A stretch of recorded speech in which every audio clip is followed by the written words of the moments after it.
punya, saya nggak punya duit. Gimana sampai ke tanah suci? Allah Maha Kaya.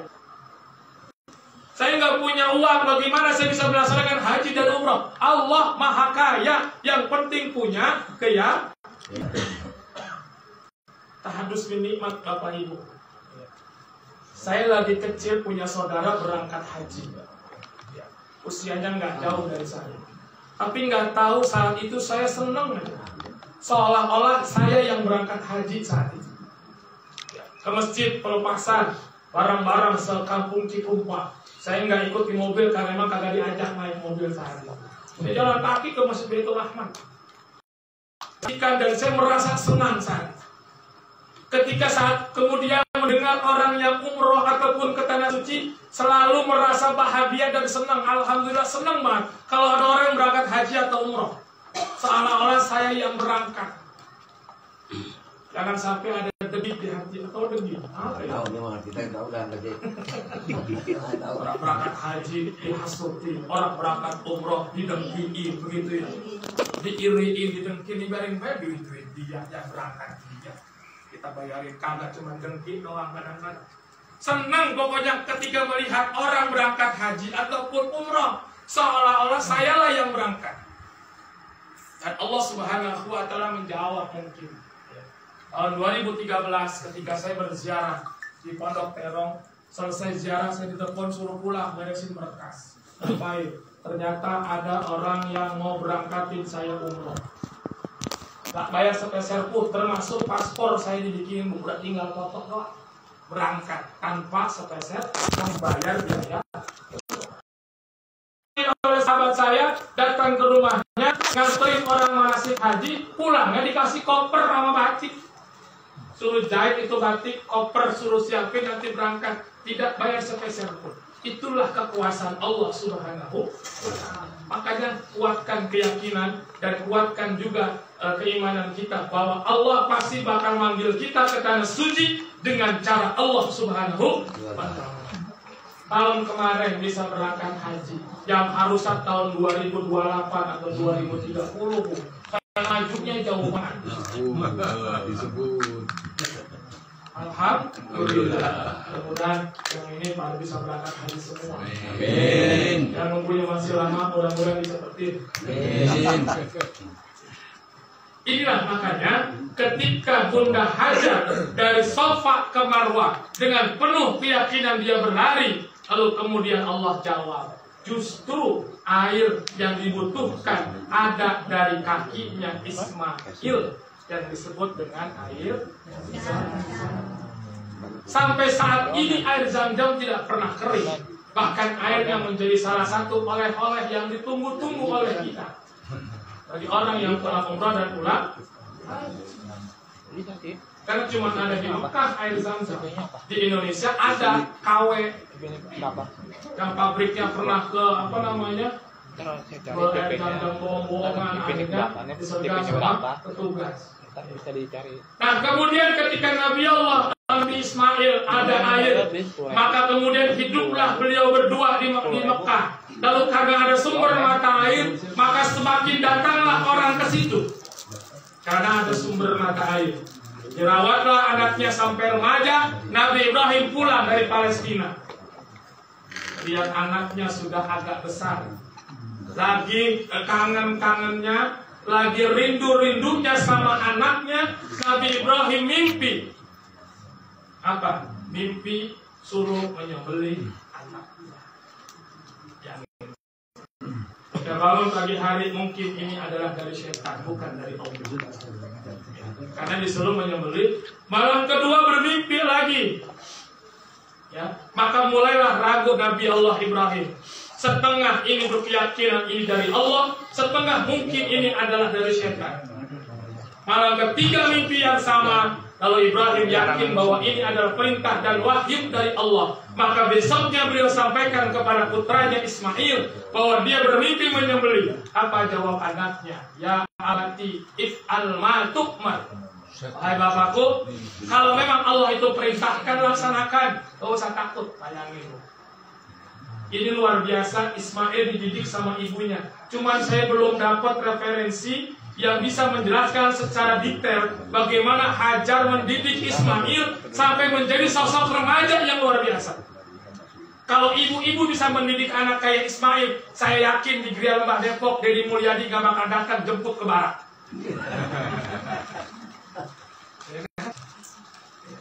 Kalau yang bandel dibawa ke barat, Ini bandel. suka tawuran dibawa ke barat. Bapak yang ganjen-ganjen juga dibawa ke barat. Oh, ya betul. Ini. Dia nggak bandel, nakal. Dan suka ngomongin di belakang, bawa barat militer nggak? Ini. Bawa. Ismail jawabannya luar biasa. Maka dilakukanlah prosesi sedikit demi sedikit sampai akhirnya setan terus menggoda. Ibrahim digoda, ditempong pakai batu. Sampai 7 kali setan ditempong sama batu sama Nabi Ibrahim. Nggak mempan. Dia digoda anaknya Ismail. Ismail pun melempar lagi sebanyak 7 kerikil. Nggak mempan lagi. Bininya Siti Hajar digoda pun sampai 7 kali digoda, nggak mempan juga. Ini yang kemudian menjadi tradisi atau menjadi salah satu wajib haji, yaitu melempar jumroh. Ya Pak Bambang, nanti hati-hati Pak ketika melempar jumroh. Jangan sampai batu yang kita lempar berbalik lagi. Kenapa? Setannya marah. Sama setan jangan sampai lempar batu. Makanya perlunya sebelum berangkat sholat taubat, mohon ampun kepada Allah Subhanahu wa Ta'ala. Karena memang itulah yang kita lawan ketika lempar jumroh adalah sebuah perlawanan yang nyata terhadap setan, sebagaimana Nabi Allah Ibrahim, Nabi Allah Ismail dan istrinya Hajar ketika digoda oleh setan. Inilah yang luar biasa perjuangan Ibrahim dan keluarga. Nah, kemudian Ibrahim dan putranya Ismail mendirikan Ka'bah. Makanya di samping Ka'bah, sejalan dengan Multazam, itu ada yang namanya Maqam Ibrahim. Ditutup dengan besi pelat yang berwarna kuning. Di dalamnya ada batu, dan itu ada telapak Nabi Ibrahim. Ini mah jangan disembah-sembah, hiang aja Bu. Ya. Karena memang telapak Nabi Ibrahim. Dalam sebuah riwayat dikatakan bahwa batu ini dulunya fleksibel. Jadi ketika membangun Ka'bah bersama Ismail, ini batunya bisa naik turun. Kalau sekarang jadi stagger, apa hidrolik ya, yang bisa naik turun. Ternyata zaman Ibrahim juga ada. Dan batu yang digunakan oleh Nabi Allah Ibrahim itu sekarang ada di tempat yang namanya Maqam Ibrahim. Selesai membangun Ka'bah, diperintahkan oleh Allah kepada Nabi Ibrahim untuk memanggil seluruh manusia melaksanakan ibadah haji. Dalam surah Al-Hajj ayat 20, wa adzim fil nas bil haji yatuka rijala wa ala kulli dhamir yatina min kulli fajjin. Maka dipanggillah orang-orang, perintahkan oleh Allah untuk melaksanakan ibadah haji. Apa kata Allah kepada Ibrahim? Ibrahim, ya, apa manggilnya ya? Ibrahim gitu ya, kalau kita kalau nama orang Ibrahim dia apa sih Bu? Im.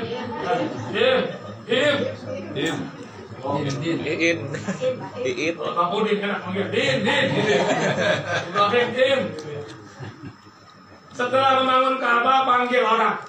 Ini pakai bahasa saya ya Bu ya. Ini ada dalam tafsir Ibnu Katsir dengan bahasa yang saya coba modifikasi dengan bahasa Depok. Cuma kalau pakai bahasa Arab, ibu juga begitu paham, ya kan? Ya pakai bahasa Depok aja. Sekarang panggil orang-orang untuk berhaji. Apa jawab Ibrahim? Ya Allah, suara saya nggak cukup terdengar oleh seluruh makhluk. Gimana caranya? Paling kalau saya teriak, orang-orang yang dekat saya doang yang dengar. Kalau sekarang ada speaker, kalau sekarang ada WhatsApp, ketika kita menyampaikan broadcast banyak orang yang membaca. Ya. Gimana caranya? Apa kata Allah? Udah, tugas ente manggil, teriak, biar saya yang akan menyampaikan kepada seluruh manusia. Maka naiklah Ibrahim ke atas batu. Ada yang mengatakan di atas Bukit Marwah, ada yang mengatakan di Jabal Qubais. Apa yang dilakukan oleh Ibrahim? Ya ayyuhan nas, kata Ibrahim. Inna rabbakum qad ittakhadha baita wahai sekalian manusia, bahwasanya Allah Subhanahu wa taala sudah membangun satu rumah. Fahajjuhu, maka berhajilah kalian ke rumah ini. Tuh, kita semua udah dipanggil, Bu. Bang Udin sudah dipanggil, Pak Sumiati udah dipanggil, Saiful juga udah dipanggil, ibu-ibu sudah dipanggil, cuman belum ada dipanggil semua. Nah, ketika suara Ibrahim memanggil ayuhan nas, maka kemudian patawan doatil jibal, gunung itu merunduk, Bu. Saya juga nggak tahu membayangkan gimana gunung itu menunduk yang tinggi. Sehingga suara Nabi Ibrahim terdengar oleh seluruh makhluk. Gunung mendengar, pohon mendengar, batu mendengar, tanah mendengar. Bahkan sampai yang mendengar itu adalah janin-janin yang berada di rahim-rahim ibu-ibu yang lagi hamil. Bahkan sampai kepada sulbi-sulbi yang ada di tubuh perempuan. Bahkan didengar oleh orang-orang yang ditetapkan oleh Allah untuk berkunjung ke tanah suci.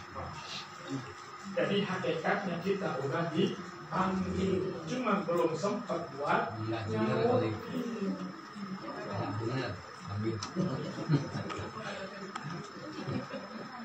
Makanya kalau bilang saya belum hajat umroh, belum ada panggilan. Bukan belum ada panggilan, belum ada duit, belum ada panggilan. Makanya belum bisa nyaut. Makanya bagi orang yang udah dipanggil, kemudian dia sanggup untuk melaksanakan haji karena istiqoahnya sudah terpenuhi, badan sehat, duit banyak, perjalanan aman sampai tanah suci, tapi nggak mau haji, kata Rasul tinggal milih matinya, mau mati Nasrani atau mau mati Yahudi. Yang mati Islamnya tidak. Dia mampu untuk melaksanakan haji, tapi kagak mau nyaut panggilan Allah Subhanahu wa ta'ala. Kita mah bukan kagak mau nyaut, nyaut mah nyaut, labbaik Allahumma labbaik, tapi nggak sampai sono. Kenapa? Belum ada duit, bukan belum dipanggil. Saya pengen berangkat haji lagi, Pak, banyak yang kagak ngasih, Bu. Ya, pengen umrah, kagak ada yang ngasih. Suara kagak ngasih semua. Gak ada yang ngasih duit, gak ada yang ngasih pergi, gak ada yang ngasih duitnya. Maka dari situlah kemudian syariat untuk melaksanakan ibadah haji, bahwa umat manusia dipanggil oleh Allah Subhanahu wa ta'ala. Nah, perintah melaksanakan ibadah haji di zaman Rasulullah pada tahun ke-9 Hijriyah. Dan Rasulullah Muhammad sejak beliau dilantik menjadi Nabi dan Rasul di usia 40 tahun sampai wafatnya, beliau hanya melaksanakan haji satu kali, yaitu pada tahun ke-9 Hijriyah saat usia beliau 62 tahun. Pak Bambang berapa sekarang umurnya, Pak? 67. Jauh dah dari zaman Nabi. Rasulullah usia 62 tahun yang dikenal dengan haji wada, dan beliau wukuf di hari Jumat. Makanya disebut sekarang kalau wukuf hari Jumat adalah haji akbar. Informasinya sekarang haji akbar di Mekah. Tapi nggak tahu, kadang-kadang pemerintah Saudi suka merubah-rubah tuh. Yang harusnya haji akbar dirubah. Kenapa? Pemerintahnya kudu ngeluarin duit gede kalau haji akbar. Karyawan-karyawan, pegawai-pegawai mendapatkan bonus berkali-kali lipat. Harus mengeluarkan triliunan rupiah untuk memberikan bonus kepada para pegawai Saudi. Daripada mau duit banyak, mendingan tangannya dirubah. Kan begitu. Kalau punya otoritas. Nggak tahu kita lebaran kapan. Tetapi kalau ternyata di sana wukuf lebih dulu dibandingkan tanggal 9 Zulhijjah kita, dan ketika mereka sudah melempar jumrah atau sudah lebaran Idul Adha, ternyata kita masih tanggal 9 Zulhijjah, maka yang kita ikutin adalah di mana kita tinggal. Ya, tahun kemarin kan di Mekah udah lebaran, ya, kita masih tanggal 9 Zulhijjah. Yang kita ikutin yang mana? Yang di Indonesia, karena tempat itu berpengaruh kepada hitungan tanggal. Waktu aja udah beda kan? Indonesia sama Arab bedanya berapa? 4 jam. Nah, oleh karena itu Rasulullah SAW dalam hidupnya setelah dilantik menjadi Nabi dan Rasul hanya 1 kali melaksanakan ibadah haji, dan itu adalah haji wada. Karena tidak lama setelah beliau melaksanakan ibadah haji di bulan Dzulhijjah, bulan Muharram, bulan Safar, bulan Rabiul Awal, 3 bulan setelah itu beliau wafat dipanggil oleh Allah tepat di usia 63 tahun. Makanya kalau lihat usia Nabi yang luar biasa di usia 60-an bisa melaksanakan ibadah haji, maka siapapun dalam usia yang sudah sepuh demikian rupa pun bisa melaksanakan ibadah haji. Karena haji di sana, Bu, nggak harus muda, nggak harus tua. Kadang-kadang yang usianya muda 20, 30 tahun udah melehoi, kalah sama yang tua-tua. Ada usia 60 kemarin. Tahun kemarin 140 orang, mayoritas para lansia. Banyak yang pakai kursi roda, tapi alhamdulillah semuanya bisa melaksanakan rukun haji dengan baik dan bisa menunaikan sunnah-sunnahnya. Dan utuh sampai Depok cuma 1 orang yang meninggal dunia. Cuma gara-gara keselak. Keselak gue telepon. Pelajaran banget buat saya, Bu, Masya Allah. Benar pilih kita. Ya, ini bukan maksud ngomongnya atau gimana, tapi ini sebuah pelajaran. Kebetulan saya yang nganterin, ya, karena tahun kemarin saya termasuk anak yang muda, Bu. Saya masih muda, Bu. Saya masih muda. Beberapa orang muda ditugaskan untuk membantu para lansia, karena para lansia didorong untuk bisa melaksanakan haji wada lebih dulu. Ya, tawaf wada, maaf. Tawaf wada lebih dulu sebelum bertolak ke Madinah. Maka kita bantulah orang-orang tua, kita dorongin kursinya, kita temelin, kita tawafnya. Ya, yang muda-muda nanti belakangan. Kebetulan ini orang, bersama dengan kami selesai tawaf wada, keluar dari Masjidil Haram menuju Ship Amir di mana terminal di Sholawat. Naik di Sholawat, ada orang ngasih telepon. Ya, ternyata meninggal tuh macam-macam, Bu. Cuman gara-gara telepon bisa meninggal. Dimakanlah telepon itu, bininya dikasih nggak mau, emang tinggal aku-akunya. Dikasihlah ke suaminya. Dia makan telepon nggak lama keselak, nggak sadar sampai meninggal dunia. Cuman gara-gara telepon. Makanya Pak Bambang misalnya jangan makan telepon ya. Dibawa ke rumah sakit, ternyata bukan cuma telepon doang yang menjadi penyebabnya. Apa? Yang menjadi nyangkut di tenggorokan napasnya, gigi palsunya. Ini mungkin teleponan nempel, gigi palsunya keselak, gak bisa napas. Padahal ketika jalan walaupun usianya hampir 80, luar biasa. Kuat jalan kaki dari Mas'a, dari Mas'a tempat keluar sampai ke Ship Amir itu kan hampir 1 kilo perjalanan. Tapi karena punya keyakinan yang kuat, justru meninggal bukan karena di jalan, gara-gara telepon. Makanya jangan masang gigi lagi. Jadi masang gigi palsu, jangan makan telepon. Inilah makanya kita doain sama Bambang, ya, harus punya keyakinan bahwa kita ini kuat, bisa melakukan dengan izin Allah Subhanahu wa Ta'ala. Bisa melakukannya pun bukan karena sombong. Gampang itu mah. Banyak, ya elah. Dikit-dikit mengkritisi makanan kagak enak banget ya. Setiap hari itu makanan kagak enak. Padahal yang lain makan berlahap-lahap banget. Makanan nggak bakal kekurangan, karena setiap hari sejak sampai di tanah suci sampai kita pulang, setiap hari 3 kali makan nggak pernah berkurang. Buah-buahan, ngerutuh, buah apel, buah pir, buah pisang dan lain sebagainya. Nggak ada yang kelaparan. Kalaupun Pak Bambang ke Mekah pergi haji nggak bawa duit sekalipun nggak bakal kelaparan. Cuma memang Ibu Sri Mulyani nggak bisa beli emas di Madinah. Yang kuning-kuning yang menjadi favorit ibu-ibu kalau ke Madinah kan ngumpul toko emas. Ya, anak emas Madinah katanya lebih bagus daripada emas jendol. Ini bapak-bapak saya ngasih tahu doang. Ya, ibu-ibu itu kesono, begitu ya. Kalau sebelum berangkat haji jangan lupa. Ya, Bu ya, saya mendukung kan ibu-ibu biar kesono biar dapat emas. Sekalian kan tokonya touch filter.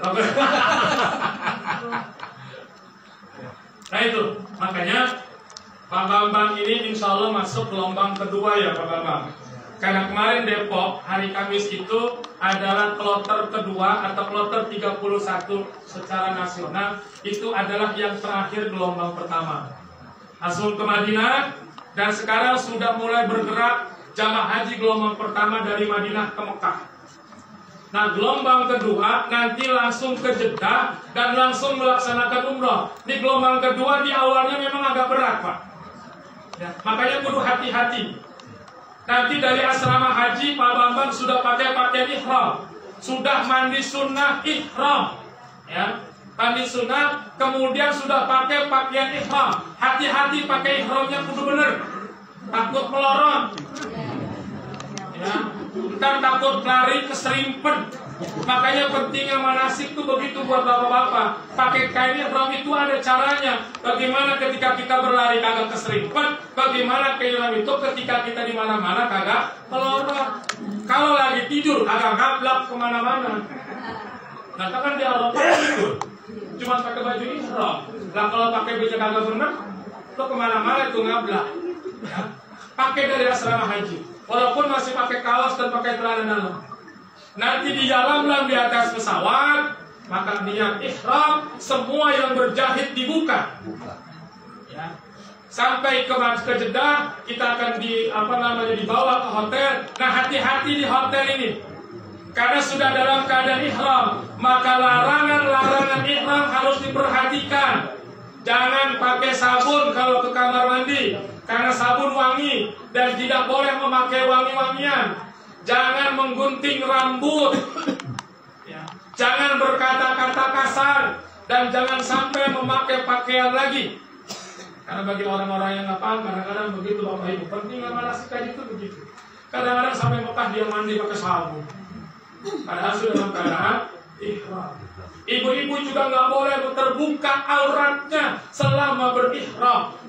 Makanya sekarang ada kaos kaki wudhu tuh. Gimana caranya wudhu, tapi auratnya nggak terbuka ngablak pada orang lain. Hanya kaki yang terbasuh oleh wudhu saja yang terbuka. Ya. Selesai melaksanakan sampai di Mekah, lalu melaksanakan umroh yang wajib. Selesai melaksanakan umroh, baru kemudian bisa istirahat. Enaknya gelombang kedua, itu waktu menjelang haji, itu waktunya singkat. Ya. Kenapa singkat? Karena biasanya kalau gelombang pertama bisa 1 bulan sampai puncak haji.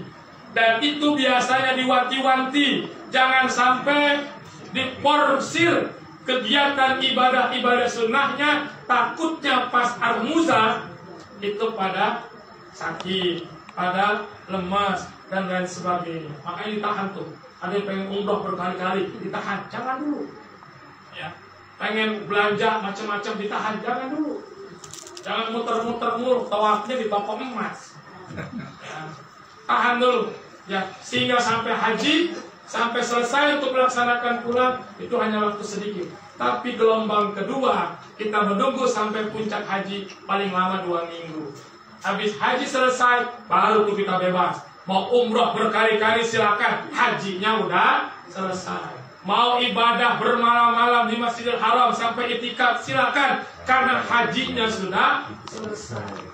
Makanya Pak Bambang selama berangkat sampai puncak haji jaga stamina, jaga kesehatan, jangan terlalu bernafsu untuk beribadah di tempat-tempat tertentu, tapi jaga fisik. Ibadah mah ibadah, tapi jangan terlalu nafsu.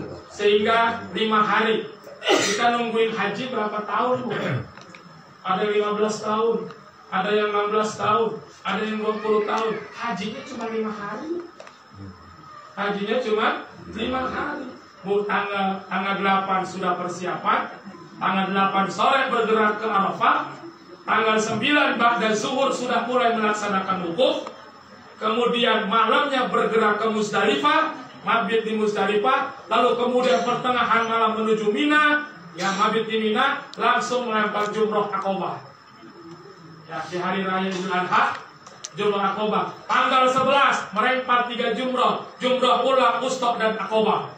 Besok lagi melempar jumroh lagi, ula, ustok, dan Aqobah. Yang ngambil nampar awal tanggal 12 kembali ke Mekah untuk melaksanakan wukuf dan sa'i. Yang nampar sani tetap di Mina sampai tanggal 13. Cuman 5 hari. Makanya pesan kepada Bapak Bambang dan Ibu Sri, manfaatkan yang 5 hari ini dengan sebaik-baiknya. Ingat, kita nunggunya bertahun-tahun.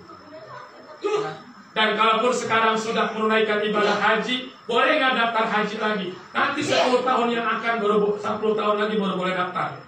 Nunggunya kapan? Sekarang di Depok nunggu haji 30 tahun. Daftar sekarang 30 tahun lebih baru bisa daftar.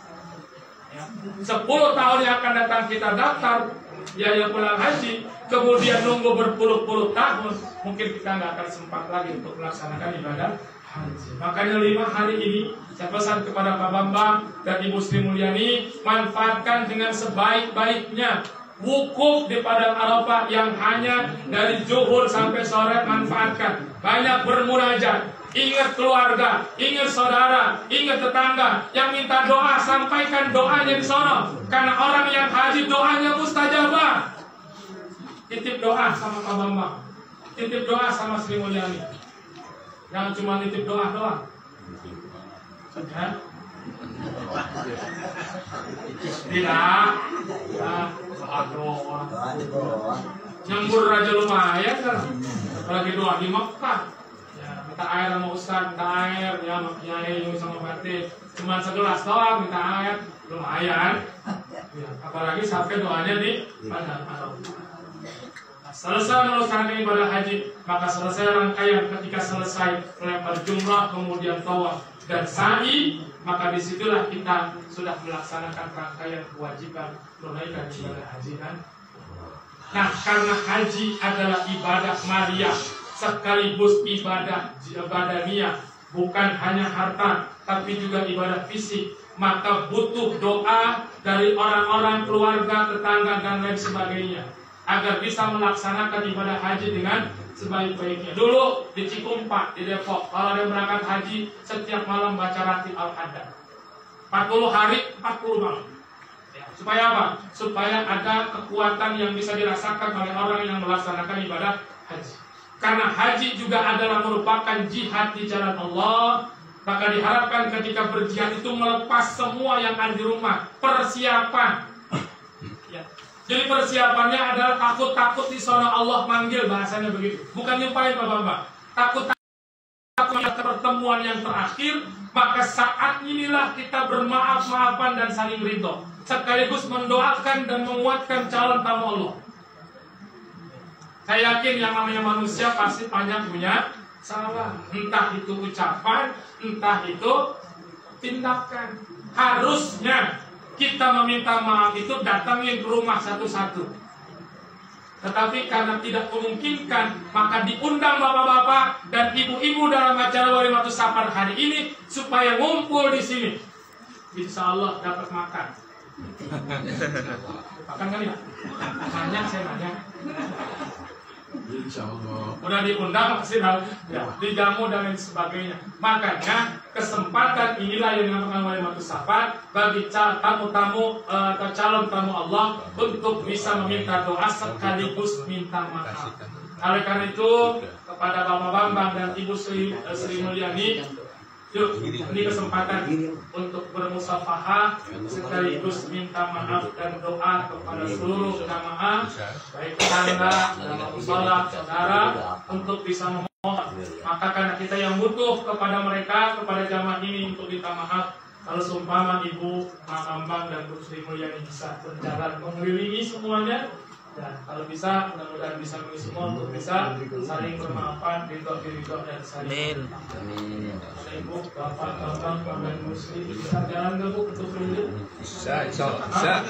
Bisa Bu? Bisa. Di sini. Sambil membaca lafaz talbiyah, mudah-mudahan ya sambil kita bayangkan bahwa kita berada suci. Mudah-mudahan kelak kita termasuk orang yang dipanggil Allah. Silakan Bapak Ibu, Bapak Bambang dan Ibu Sri Mulyani dari Bapak-bapak dulu berbarengan. Baik Allahumma baik baik kala sari kala baik indah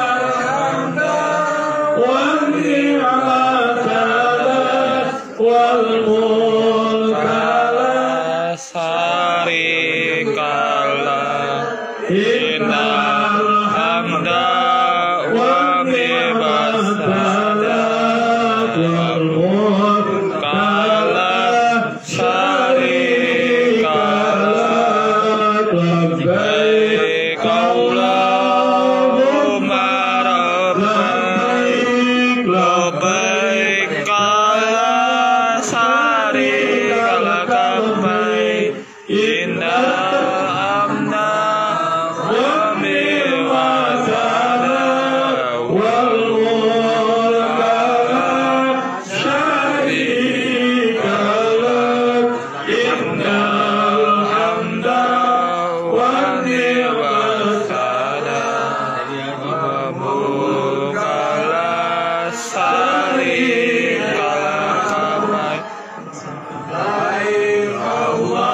شريك لك لك إن الحمد والنعمة لك والملك لا شريك لك إن الحمد والنعمة لك والملك لا شريك لك. Ya, kita doakan Bapak.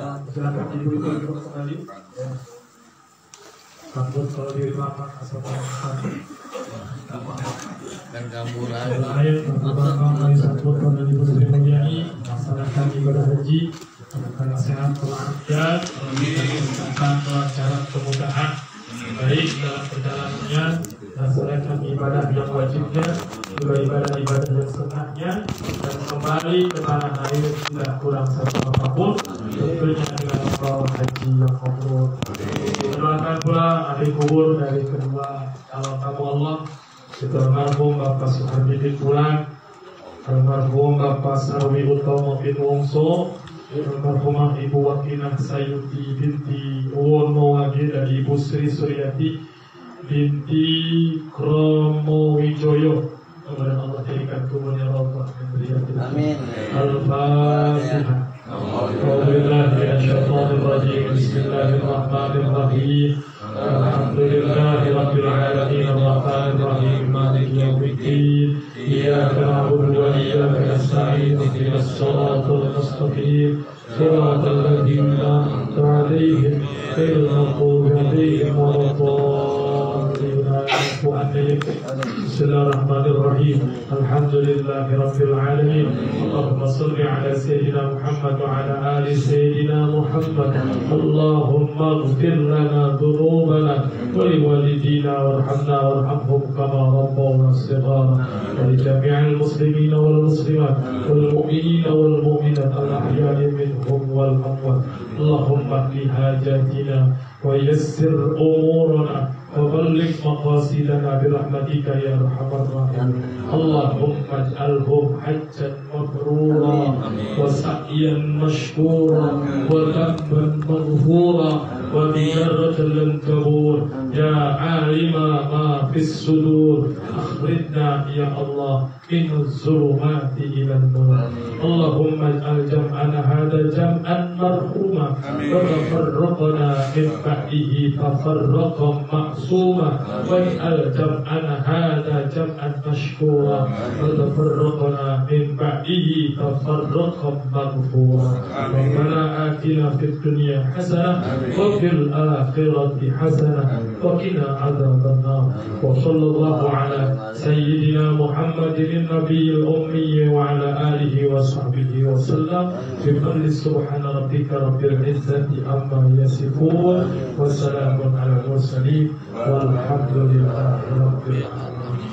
Titip doa kepada Bapak-bapak dan Ibu Sri Mulyani, doakan kami semua untuk bisa menjadi tamu-tamu Allah Subhanahu wa taala. Ketika berada di Madinah dan berziarah ke makam Rasulullah, titipkan salam dari kami jamaah Musolah Nurul Iman dan warga Geria Lembah Depok. Mudah-mudahan salamnya sampai kepada Rasulullah Sallallahu Alaihi Wasallam. Mohon maaf dan batin. Allahul muwaffiq ila aqwamit thoriq. Wassalamualaikum warahmatullahi wabarakatuh.